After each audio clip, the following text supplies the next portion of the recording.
Welcome to qasimcad YouTube channel. In this tutorial I am going to show you how to draw a polyline. What can you draw with the help of polyline? A polyline is a connected sequence of line segments or arcs represented as a single object.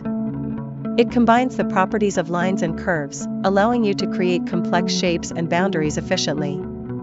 Using PL command, or you can select polyline from draw menu button, select first point and then second point and so on.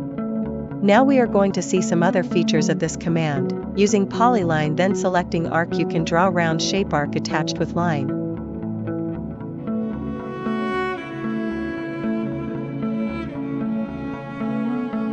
Using polyline, you can change with width of the line by selecting half width in command bar.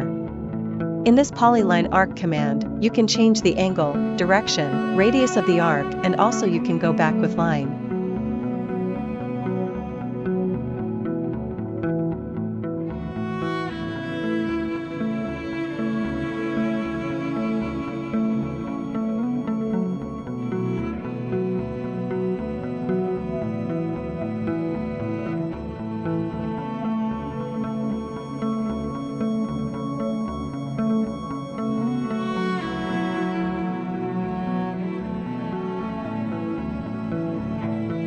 Thanks for watching. Please like, share, and subscribe. Leave a comment if you have any question.